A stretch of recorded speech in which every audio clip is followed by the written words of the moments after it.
Boa noite, meus irmãos, graça e paz. Vamos abrir nossas Bíblias em Marcos, capítulo 12. Hoje uma passagem curta, do 13 ao 17. Marcos 12, do 13 ao 17, será o texto base da mensagem dessa noite.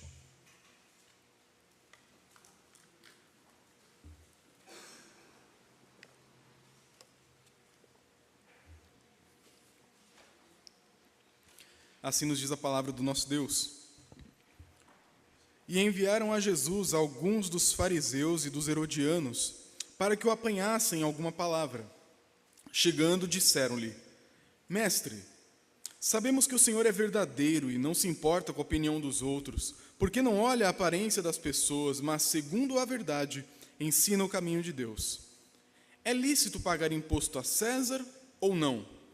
Devemos ou não devemos pagar? Mas Jesus, percebendo a hipocrisia deles, respondeu: Por que vocês estão me pondo à prova? Tragam-me um denário para que eu o veja. Eles trouxeram. E Jesus lhes perguntou: De quem é esta figura e esta inscrição? Eles responderam: De César. Então Jesus disse: Deem a César o que é de César e a Deus o que é de Deus. E muito se admiraram dele. Vamos orar mais uma vez. Senhor, a Tua palavra é rica. Ela é infinita, Pai. Na profundidade, no alcance que ela tem em nossas vidas, nas aplicações que ela traz ao nosso coração e na maneira poderosa como o Senhor utiliza ela para moldar a nossa vida como indivíduos e como igreja. E nós pedimos que agora, nesse momento, de exposição da palavra, que o Senhor fale conosco, nos oriente, nos ilumine, nos corrija, nos exorte, nos edifique, para que através da Tua palavra, o Teu Santo Espírito operando através dela, o Senhor faça de nós um povo fiel a Ti, um povo que mostra o Senhor a esse mundo com fidelidade e com comprometimento ao Senhor. É o que nós pedimos em nome de Jesus. Amém. Meus irmãos, o que um rei merece? O que um rei merece? Essa é uma pergunta que, dependendo do contexto, dependendo do rei, dependendo da época, pode ter respostas variadas. Pense, por exemplo, no Brasil. O equivalente a rei que nós temos no nosso país seria o presidente da República. O que você diria, o que você daria, o que você entregaria, como você responderia a pergunta: o que o Luiz Inácio Lula da Silva merece? Eu sei que tem alguns que não gostam muito dele, deram risada aqui, tá, gente? A gente tem que honrar o rei. A gente tem que honrar o rei. É certo que existem pecados públicos, existem coisas públicas que realmente não dá para a gente ignorar. Mas o que um presidente da República merece? O que o Luiz Inácio Lula da Silva atualmente merece? O que um rei em outro país merece? O que Donald Trump merece? O que os reis dessa terra merecem? A resposta ela pode variar dependendo da ênfase que você quer dar. Merece o meu respeito, porque a Bíblia diz para a gente respeitar, para honrar. Merece a devoção, de algum sentido de comprometimento com o país, comprometimento com o plano da nação. Merece impostos, merece prestação de obediência, merece, enfim. Essa pergunta ela vai depender da pessoa, vai depender do contexto, vai depender do regime que nós estamos vivendo. Mas é uma pergunta que ela não é apenas aplicada a homens, mas ela é aplicada a Deus. E esse texto, nessa passagem tão curta, nós temos aqui mais uma continuação de vários embates que Jesus teve com os líderes religiosos. Nós vimos na semana passada, a primeiro desses embates, quando eles perguntaram sobre a autoridade de Jesus, e Jesus respondeu com a autoridade de João Batista, combatendo a incredulidade daqueles homens. Nessa passagem, nós vamos ver agora um segundo embate. O embate no qual agora fariseus e herodianos, vamos entender quem são esses homens, vêm até Jesus com uma pergunta simples: devemos ou não devemos pagar imposto a César? Sim ou não? Simples assim. É mais uma de várias perguntas que são feitas para Jesus, ainda vamos ver outras pela frente, nas quais o objetivo não é aprender, não é corrigir, não é se submeter a Jesus, mas justamente condená-lo à morte e dar fim à sua vida. Essa passagem, então, nesse segundo embate dos líderes religiosos com Jesus, vai mostrar essa questão do imposto, não como uma curiosidade teológica, uma curiosidade ética e prática dos líderes de Israel. Eles meio que já sabiam a resposta, mas eles queriam que Jesus se comprometesse com a resposta que daria. Da mesma forma que na semana passada, seja a resposta sim, seja a resposta não, Jesus sairia comprometido naquela ocasião.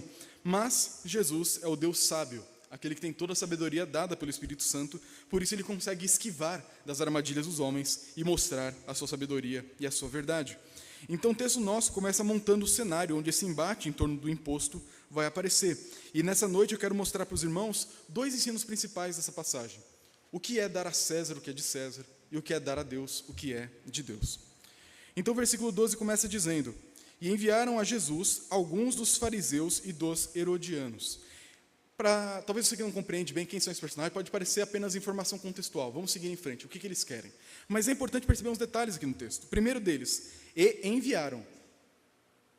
Então tem um grupo de pessoas que não está aparecendo aqui na história, mas que existe uma cúpula, existe um conclave de pessoas orquestrando toda essa armadilha, todas essas técnicas para tentar derrubar Jesus. É como se fosse um quartel-geral dos vilões das histórias em quadrinhos, que está enviando agora vilão após vilão, herói após herói deles, os seus grandes guerreiros, para tentar derrotar Jesus. Então existe uma cúpula de pessoas que vivem nas trevas aqui, e que querem a todo custo enviar seus mensageiros para derrubar Jesus Cristo.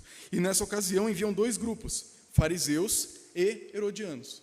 Pela manhã eu falei um pouco dos fariseus. Era um grupo religioso, não oficial, ou seja, não está na Bíblia prescrito os fariseus, mas que surgiu com o tempo como um grupo que queria preservar a interpretação da lei, a aplicação da lei e a observação da lei.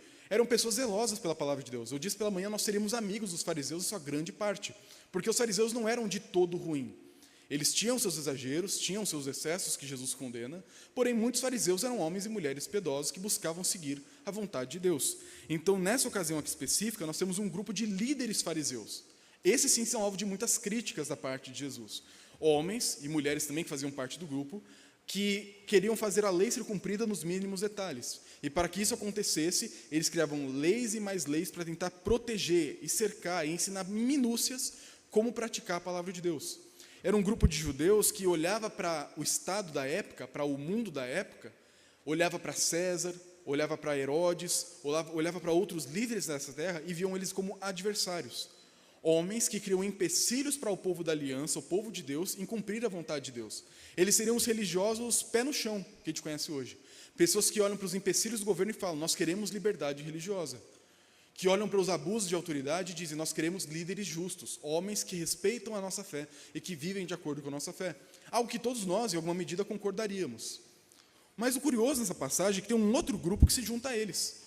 E a última vez que esse grupo trabalhou junto foi lá no capítulo 3, versículo 6, quando pela primeira vez no Evangelho de Marcos é dito que começaram a planejar como matar Jesus. Então esse grupo que lá no capítulo 3 já queria matar Jesus, agora está botando em prática o seu plano. Talvez passaram-se 2, 3 anos em que eles foram estudando Jesus, anotando seus pensamentos, anotando sua maneira de pensar, para depois de tanto tempo apresentar aqui o seu plano infalível, pelo menos na cabeça deles, de como derrotar Jesus. O problema é que esses herodianos eram quase que o oposto dos fariseus. Eram judeus que não eram tão religiosos assim. Eles não levavam a fé tão a sério como os fariseus. Na verdade, eles seriam, como a gente traria para os dias de hoje, pessoas que têm uma fé cristã, mas que são devotas políticas de algum partido ou de algum candidato. No Brasil, por exemplo, hoje nós temos cristãos petistas, cristãos bolsonaristas, enfim, o ista que você quiser colocar no final. Seria tipo isso, são os herodianos, são os herodistas. Eles são judeus, por fé e nascimento, mas que a sua principal identidade é fazer propaganda política, apoiar e favorecer o governo de Herodes, que não era judeu, vivia contra as leis judaicas e não estava nem aí para a fé judaica. Na verdade, ele apenas se importava no suficiente para manter a paz. Então, assim, eu vou ser religioso tanto quanto for necessário para que os judeus debaixo do meu governo fiquem de boa comigo. No restante, no meu particular, tanto faz. O que os políticos fazem hoje muito bem. Na televisão, nos jornais, Deus, pátria, família. Aí você olha a vida da pessoa, não tem nada de Deus, nada de pátria, nada de família. Então o discurso vazio da boca para fora é utilizado desde que o mundo é mundo, juntando fé com o discurso político para conseguir a vontade das pessoas, da massa popular. Mas o Herodes não tinha nada de Deus no seu coração. Ele não estava nem aí para a palavra de Deus, nem aí para o Deus verdadeiro. Então o curioso desse texto é que essa cúpula oculta de líderes religiosos do mal querem agora utilizar os fariseus e os herodianos, a água e o óleo, os que levam a lei a sério e pensam no Estado como um empecilho, e aqueles que não estão nem aí para a lei querem fazer o Estado virar o céu aqui na terra. Eles conseguiram juntar os piores inimigos para um plano contra Jesus. Olha o que o pecado faz com as pessoas. O pecado consegue juntar inimigos naturais contra Deus. Você pode olhar para o mundo hoje e perceber que tem pessoas que não temem a Deus de vários grupos diferentes, que se fossem comparados um com o outro, não se bateriam de forma alguma. Mas na hora de bater no cristianismo, na hora de falar mal dos cristãos, na hora de criar problemas para a nossa fé, se juntam, que é uma beleza. O ecumenismo rola solto, mas se você botasse os dois numa sala para conversar, não ia dar muito certo em muito tempo. Então, nessa ocasião, nós temos aqui, então, líderes herodianos e líderes fariseus, dois lados extremos desse estereótipo político, se juntando para derrubar Jesus. Eles queriam apanhar ele em alguma palavra. Então, qual que é a artimanha desse grupo tão esquisito que se formou aqui? O versículo 14 nos conta. Eles começam com bajulação. Mestre. O fariseu chamar Jesus de mestre é ruim, hein? Isso aqui é picaretagem das maiores. Mestre, sabemos que o Senhor é verdadeiro. Você tem uma palavra correta. Tudo que você fala está certo. Não tem o que... Irretocável, cirúrgico, perfeito. É verdadeiro. E olha, o Senhor não se importa com a opinião dos outros, porque o Senhor não olha para a aparência das pessoas, mas, segundo a verdade, ensina o caminho de Deus. Então nós sabemos que o Senhor é um homem íntegro, um homem que fala a verdade, um homem que tem autoridade de um rabino, de um mestre. E nós, líderes herodianos e fariseus, estamos aqui prostrados ante de Ti, para saber, ensina-nos, mestre, nos instrui. Uma pergunta muito simples. É lícito pagar imposto a César ou não? Devemos ou não devemos pagar? Então eles vêm com esse caminhão de bajulação para, de alguma forma, tentar abrir a brecha em Jesus para derrubar ele. Mas eles lidaram com a pessoa errada. Porque Jesus conhece muito bem o ser humano. Os evangelhos, tanto João como Marcos e os outros, falam constantemente, Jesus conhece a natureza humana. Ele conhece o coração dos homens, ele sabe o que a gente é. O Salmo 103 diz que Deus conhece a nossa estrutura e sabe que somos pó. Deus nos fez, será que Ele não conhece o nosso coração? Será que Jesus não percebia a hipocrisia, que até então era só ofensa contra ele, agora virá bajulação? Claro que ele percebeu. O versículo 15 diz, mas Jesus, percebendo a hipocrisia deles, respondeu. Então eles tentaram aqui, de alguma forma, ludibriar Jesus, mas Jesus não cai em nada disso. Porque a pergunta deles é uma pergunta séria. Eles estão perguntando o seguinte, nós devemos ou não devemos dar imposto para César? Qual que é o problema da pergunta? Se Jesus responde que sim, ele estaria concordando com os herodianos, e estaria apoiando o domínio de Roma sobre os judeus, que naquela época era um domínio opressivo, que feria a religião, feria princípios, feria a liberdade deles, e não permitia que eles tivessem, por exemplo, um rei judeu, coisa que os fariseus mais queriam. Então, se Jesus falasse, sim, temos que pagar imposto, eles poderiam falar, você é um vendido do Estado, você é um lacaio de Roma, você está aí querendo favorecer esses homens que nos oprimem, você é um inimigo dos judeus, você é um inimigo da nossa fé, e cancelariam Jesus com relação ao judaísmo. Mas se Jesus fala que não, o que aconteceria? Poderiam falar o contrário. Esse Jesus aí é um anarquista, revolucionário. Ele quer derrubar Roma. Ele olha para César e vê ali um inimigo que ele vai derrubar. E aqueles que se associam a esse Jesus aí são revolucionários. São pessoas anarquistas que querem derrubar o Estado, criar um caos social e derrubar a nação. E teriam aí motivos de sobra para prender Jesus, condená-lo, matá-lo, linchá-lo, seja lá o que for. Então colocam no Jesus uma pergunta simples, uma sinuca de bico. Ou você vira alguém vendido para o Estado, que nega a fé judaica, que nega o comprometimento com a nação, ou você diz que não e vira um revolucionário que deve agora ser contido. Porque se você prestou atenção na leitura, até aqui, várias e várias, centenas de pessoas reconhecem e seguem Jesus. Nós acabamos de ler no capítulo 11, aquelas multidões que vinham com Jesus para Jerusalém clamando, Hosana, bendito que vem em nome do Senhor, estabeleça o reino de Davi, nosso pai. Então Jesus tinha força política para fazer uma revolução, se quisesse. Mas ele não quer fazer esse tipo de revolução. Ele quer fazer uma revolução espiritual. Mas Jesus também ele não quer se opor a Roma de uma maneira revolucionária. Ele se submete à autoridade romana, sem se comprometer no coração. Então a pergunta desses homens colocaria Jesus nessa situação. Ou ele é um revolucionário, ou ele é um vendido. Se for um vendido, não ouvimos. Se for um revolucionário, vamos prender e matar esse homem. Como você sairia dessa? Como que você lidaria com uma situação na qual te colocam, agora te pegam de calça curta, né? Qualquer resposta que você der te deixa comprometido. É aquela pergunta que faz assim, você já parou de bater na sua mulher? Se você falar que sim, quer dizer que batia. Se você falar que não, quer dizer que está batendo. Então é uma pergunta feita para provocar, para condenar alguém. É uma armadilha mesmo. Mas Jesus, percebendo aquilo que estava acontecendo, respondeu com um ensino maravilhoso e profundo desse texto. Jesus responde da seguinte forma, por que vocês estão me pondo à prova? Tragam-me um denário para que eu veja. João, me traz um denário para que a igreja veja. Acho que tem que fechar o Rolirix para abrir.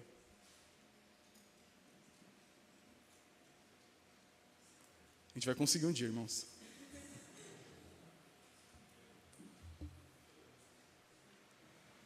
Fecha o Rolirix, que aí eu acho que vai conseguir mandar.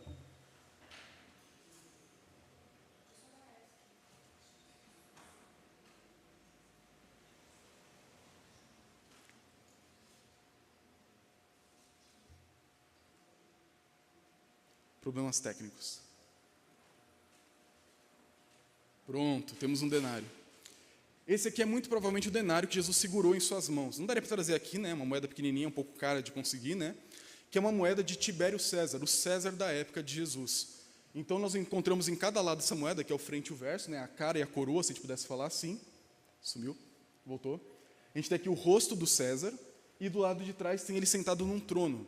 O que essa moeda tinha de problema com ela? Jesus pede para trazer uma moeda que talvez o fariseu colocaria uma luva para segurar, e que o herodiano talvez tivesse uma no bolso. Essa moeda, ela tinha do lado da cara escrito o seguinte: Augusto Tibério, o César da época, filho do divino Augusto. Então, essa moeda já estava num período do Império Romano, a partir do imperador Augusto, no qual a adoração ao imperador era parte da religião do Estado. Então, essa moeda, ela era uma moeda, na perspectiva judaica e cristã também, uma moeda idólatra. É uma moeda com uma imagem de uma figura que quer ser adorada. Por isso que muitos judeus não tinham nem essa moeda no bolso, tinham nojo de segurar ela e carregar por aí. Porque seria como nós, protestantes, talvez carregar uma imagem de Nossa Senhora de Aparecida no bolso. Você vê que assim, eu não vou carregar isso por aí, eu sou protestante, eu sou evangélico, não combina, não faz sentido eu carregar. E se me atropelarem na rua e olharem meu bolso procurando meus documentos e encontram lá essa imagem, vão pensar o que de mim? Então, é o tipo de imagem de outra fé que a gente não quer se associar. E no caso do judeu, carregar essa moeda no bolso tornaria você quase impuro, de tão ofensivo que essa moeda era. E para piorar, no verso, onde o César está sentado, está escrito sumo pontífice, ou sumo sacerdote. Por quê? Diante da divindade que é o império, o imperador, ele é o intercessor entre Deus e os homens. Ele é a ponte dos homens para com Deus. Agora, pensa um judeu carregando isso no bolso. Um fariseu com isso no bolso. Isso nunca ia acontecer. Isso aqui é blasfemo, isso aqui é ofensivo. Então Jesus fala, me traz uma moeda. Traz um denário, uma moedinha de prata aqui para mostrar para vocês. E aí Jesus pega uma moeda, que talvez eles tivessem escondido no bolso. Imagina um fariseu com isso no bolso, só para mostrar o constrangimento. Ele pega a moeda e Jesus pergunta, de quem é a figura e esta inscrição? O rosto e o que está escrito em volta. De quem que é? Resposta simples, de César. E aí entra a resposta maravilhosa de Jesus. Pode tirar, João, obrigado. Deem a César o que é de César e a Deus o que é de Deus. E muitos se admiraram dele. Quem se admirou? Os fariseus herodianos. Eles foram com a armadilha, foram derrubados no próprio argumento e ficaram maravilhados com a sabedoria de Jesus. Mas o que essa frase de Jesus, deem a César o que é de César e a Deus o que é de Deus, quer nos ensinar? Não é simplesmente dizer que nós devemos ser bons cidadãos. Isso é um fato que toda a Bíblia diz. Nós lemos durante a liturgia, na carta de Pedro, que nós não devemos dar motivo para nos criticar por conta da nossa fé. Nós devemos ser cidadãos exemplares do mundo em que vivemos. Paulo, na carta aos Romanos, no capítulo 13, ele diz que todos estejam sujeitos às autoridades superiores, porque não há autoridade que não proceda de Deus, e as autoridades que existem foram por ele instituídas. Assim, aquele que se opõe à autoridade resiste à ordenação de Deus, e os que resistem trarão sobre si mesmos condenação. Então, Paulo, Pedro, seguindo o ensino de Jesus, mostram que César, Lula, Trump, quem for, cada uma dessas figuras de autoridade está onde está porque Deus permitiu. Está dentro do plano de Deus. Não são pessoas que estão ali como se Deus tivesse perdido o controle. Pelo contrário, estão colocadas lá pela providência de Deus, sejam eles maus ou sejam eles bons. E o cristão, diante dessas figuras, deve honrar o rei, pagar o seu tributo e ser um bom cidadão. Então, a primeira parte desse texto aqui, da resposta de Jesus, ela é importante, porque quando fala deem a César, a ideia mais apropriada, a tradução está certa, mas a ideia do dar aqui é o dar de volta, devolver, retribuir, entregar aquilo que é devido. Essa é a ideia do imposto, né? Não é? Então, o ponto de Jesus aqui é o seguinte, quer dar imposto? Dê só imposto para César. Você quer se devotar ao Estado de alguma forma? Apenas entregue aquilo que já é do Estado. Esse rosto é do nosso Deus? Não. Então, não tem nada a ver. Essa inscrição é do nosso Deus? Não. Então não pertence a nós. Devolve para quem é de direito. Pega esse negócio, escrito aí, Tibério César, e manda para quem é de direito. Paga o imposto. Você quer guardar uma imagem para você? Entrega para quem tanto quer. Se o império quer moedas, que deem moedas. Se eles querem essas figuras fajutas de divindades pagãs, entrega para o Estado isso. Então a nossa postura como cristão nesse texto é perceber, o Estado cobra imposto, o Estado tem um monte de restrições, o Brasil é um país cheio de burocracia, cheio de atrasos, cheio de um monte de coisa. Infelizmente é. E talvez continue sendo por muito e muito tempo. Mas isso não é motivo para a gente murmurar, para a gente ver em revolta com o nosso país ou querer fazer uma revolução. Isso é motivo para nós pensarmos assim, essa porcaria de país que não submete a Jesus Cristo, de fato, quer imposto? Toma imposto. Quer obediência? Toma obediência. É isso que você quer? É isso que eu devo? Entrega. Ou você quer tanto assim guardar aquelas cédulas tão preciosas, como se elas tivessem algum valor maior do que de fato tem impresso nelas? Perceba, não é uma questão de você se tornar um opositor ao Estado, mas é entregar ao Estado somente aquilo que é devido, que é o quê? Imposto, respeito e obediência às leis. Só. Isso, nós estamos agora numa época que não é época de eleição, graças a Deus por isso, porque a igreja ultimamente tem agido muito mal, não a freguesia, mas a igreja brasileira de forma geral. Basta a gente ver as últimas eleições da presidência da República. Já tenho dito isso para a igreja há algum tempo. A postura da igreja publicamente no Brasil, nas últimas eleições para presidente, foi algo vergonhoso, horrível. A igreja se vendeu ao bolsonarismo como se isso fosse o evangelho, o que não é. Alguns na resistência, que foram execrados por algumas igrejas, tentaram ser de esquerda e evangélicos, e foram quase massacrados por isso. E a gente percebe que isso é a maior tolice que existe. O cristão não pode ser nem de direita e nem de esquerda. O cristão não pode ser filiado a um partido político como se aquilo ali fosse sua grande causa, sua grande bandeira, sua devoção. Não pode. Você pode sim ter preferências políticas. Eu prefiro votar no fulano de tal do que no cicrano. Eu prefiro mais esse partido do que esse partido, essa ideologia do que essa ideologia. E nós podemos ter preferências, mas nós não podemos ter devoção. Quando você começa a brigar por causa de política, você não está dando a César o que é de César, você está dando o que é de Deus para César, que é a sua vida, sua paixão, sua emoção, a sua força, seu intelecto, o seu tempo. O que é devido a César? Imposto e obediência, só. Então, tem que votar? Vote, cristão. Tem que escolher um político? Escolha o que você achar menos pior ou melhor, enfim. Escolha alguém de acordo com o que você tem de revelação da Escritura. Faça a decisão sábia, vote, escolha e se porte como um bom cidadão. Mas nunca entregue para César o que só Deus merece receber. Cumpra fielmente, 100%, totalmente tudo que você tem que fazer como cidadão brasileiro. Mas não entregue um centavo a mais, uma devoção a mais, uma emoção a mais para César do que ele merece. Então, no nosso país, nós temos leis para serem obedecidas? Vamos obedecer. Tem imposto para pagar? Vamos pagar. Não vamos ficar sonegando imposto de renda, não vamos ficar fazendo nota falsa. Gente, isso aí não faz nenhum sentido um cristão ter esse tipo de postura, de infidelidade nas finanças, na prestação de contas. Não faz sentido um cristão fazer isso. Nós devemos dar exemplo pela nossa postura. Por mais injusto, por mais abusivo que seja o país, nós devemos fazer isso. Naquela época era muito pior do que hoje. E Paulo, Pedro, João e Jesus faziam isso, pagavam o imposto e faziam o que tinham que fazer. Então, o primeiro ensino de Jesus aqui é: devolva para César tudo aquilo que ele merece, tudo aquilo que é devido a ele. É imposto, é obediência, é honra. Só. Acabou. E aqui alguns cristãos acabam parando essa parte do texto, focando que esse é o ensino da passagem. Mas, na verdade, o grande propósito é a segunda parte da frase. E deem a Deus o que é de Deus. Porque será que Jesus está tão preocupado assim em falar como que um cristão deve lidar com César nessa ocasião? Perceba a toada do texto.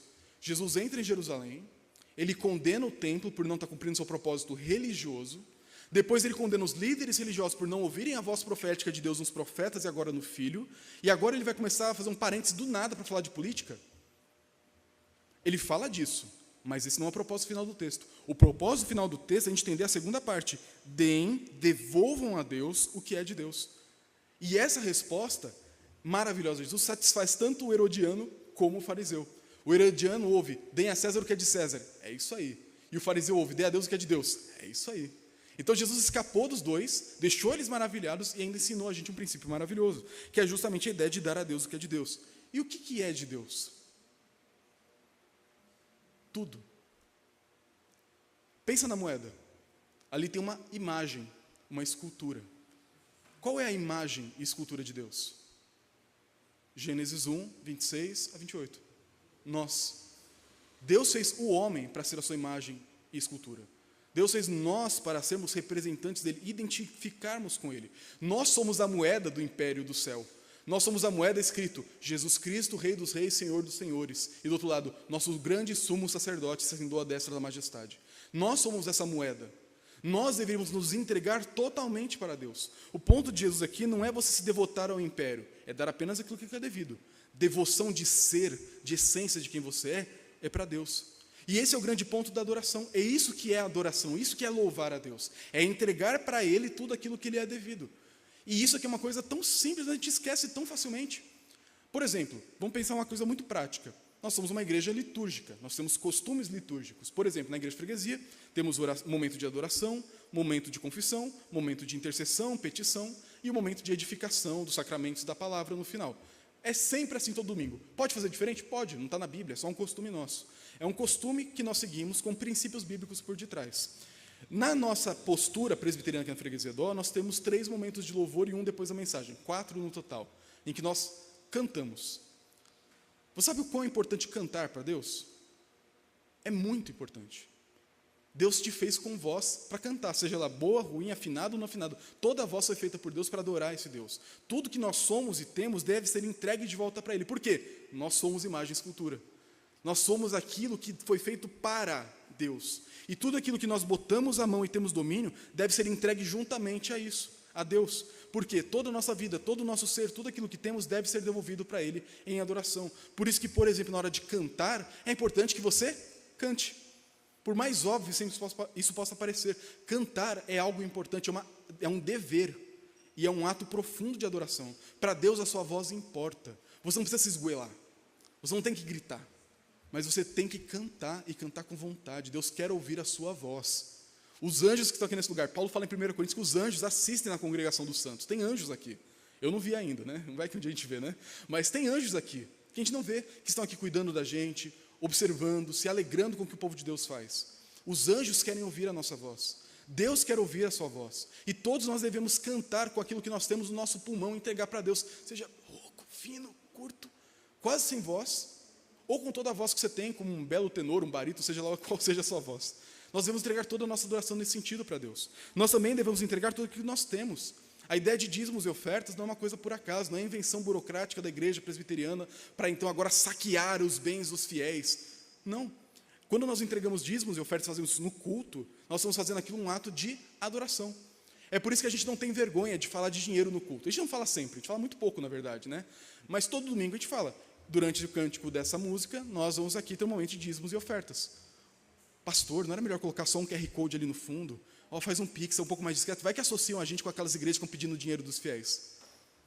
O problema é de quem associar.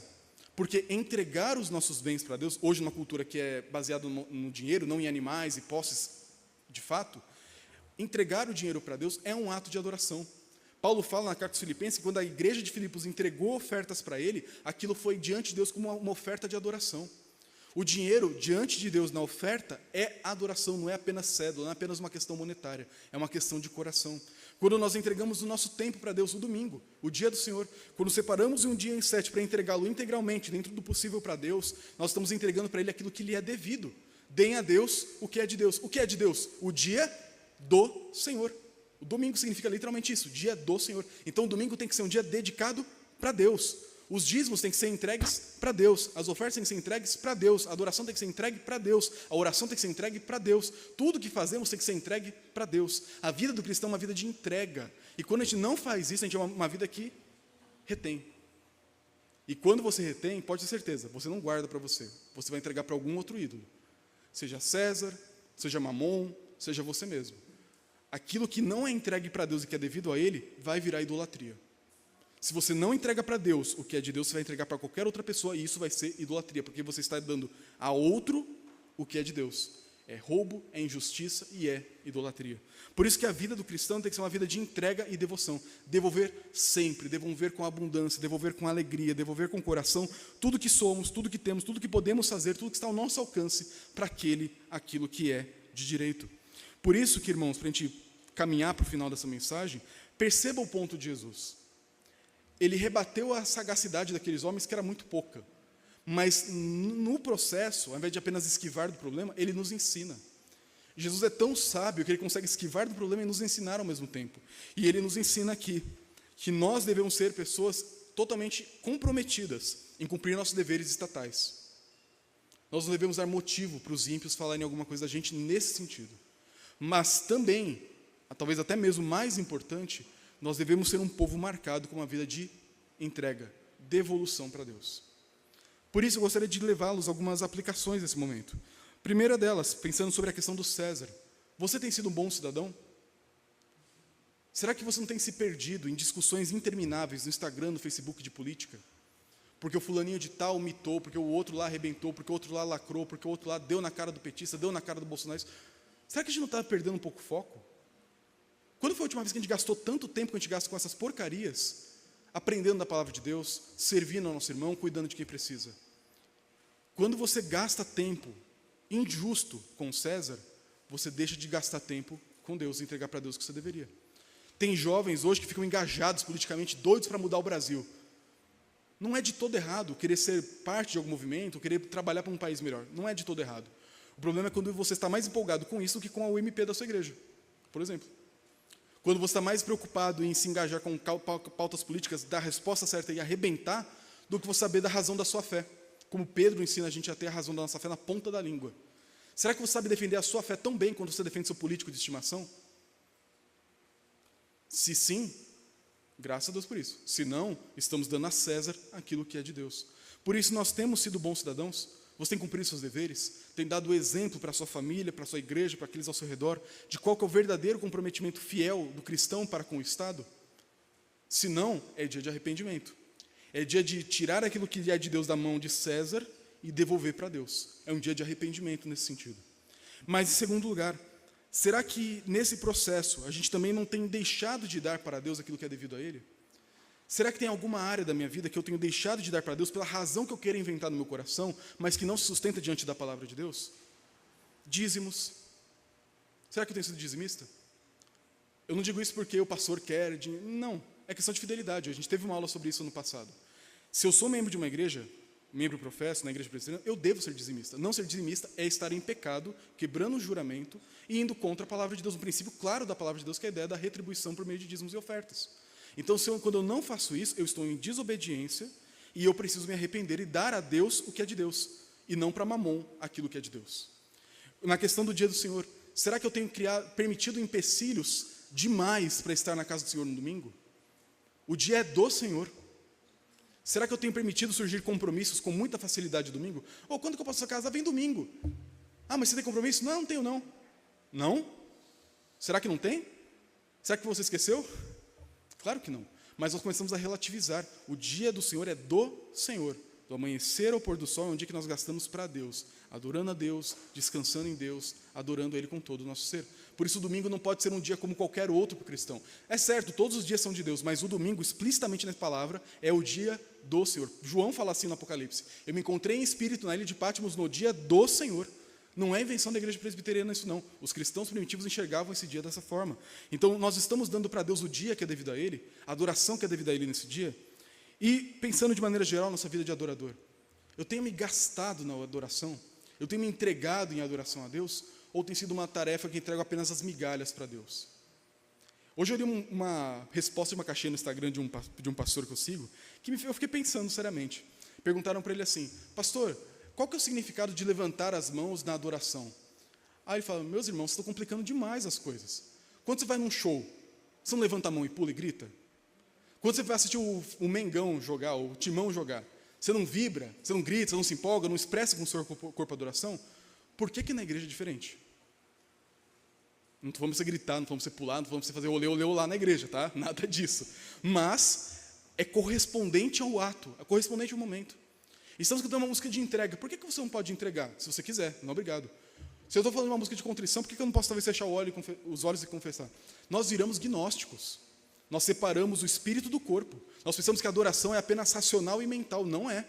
Deus te fez corpo e alma. O corpo faz parte da adoração também. Eu não estou falando para ter dança profética, nada assim do tipo, tá? Isso nem na Bíblia tem. Mas nós devemos gastar também o nosso corpo, o nosso fôlego, a nossa voz, a nossa garganta para Deus. Quando foi a última vez que você chegou em casa depois de domingo e falou assim: nossa, eu estou sem voz de tanto cantar. Nossa, eu estou cansado de tanto adorar. Às vezes a gente chega em casa assim: qual que é a próxima tarefa do dia? Ah, sim, assistir aqui, sei lá o quê. E acabou o domingo. O domingo é um dia de gastar-se para Deus. Você não vem para a igreja recarregar as baterias. Eu cresci ouvindo isso. Eu vou para a igreja para recarregar as baterias para começar bem a semana. Você vem no domingo para gastar as baterias diante de Deus, para então encarar a semana como adorador. Então, domingo é um dia de entrega, um dia de adoração em todos os aspectos da nossa vida. Por isso, irmãos, deem a César o que é de César, devolvam para ele o que é dele, e devolva para Deus aquilo que é de Deus. Vamos orar, e depois disso vamos cantar um cântico falando sobre a majestade desse Deus a quem nós devemos entregar tudo que nós somos e tudo que temos. Senhor, nós queremos te pedir perdão, porque muitas vezes nós prestamos devoção, prestamos adoração por meio de atos, por meio de pensamentos, por meio de filosofias em nossa vida, a seres, a entidades, a pensamentos e ideologias que não são o Senhor. Nós queremos te pedir perdão, Pai, especialmente pela maneira como muitos cristãos, muitos de nós talvez, tenham lidado com a política do nosso país, têm lidado com o César da nossa época. Perdoa o nosso coração, Senhor, que é tão idólatra. Perdoa o nosso coração que quer entregar para César aquilo que é do Senhor e ao Senhor aquilo que é de César. O Senhor não quer as migalhas dessa terra, o Senhor quer muito mais, o Senhor quer a nossa vida. Por isso eu te peço, Senhor, nos faz um povo adorador, um povo pronto para entregar para Ti tudo que é devido ao Teu santo nome, Pai. Que a gente entregue nossa alegria, nossos melhores anos, a nossa juventude, o nosso tempo, os nossos sonhos, nossos bens, tudo que nós temos, Senhor, que seja entregue a Ti como adoração, como oferta, como sacrifício diante de Ti, Pai. Nós sabemos que diante do Senhor, tudo aquilo que fazemos é aceito como aroma suave, quando é feito através de Jesus Cristo.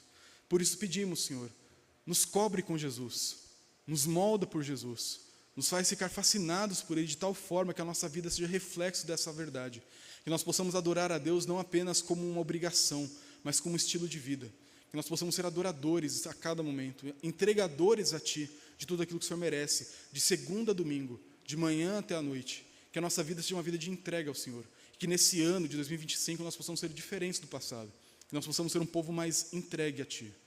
Nos ajuda, Senhor, a encontrar alegria no perder para o Senhor, no devolver para o Senhor, porque nisso está nosso verdadeiro valor. E nós pedimos que nesse processo o Senhor nos ajude a vencer os nossos medos.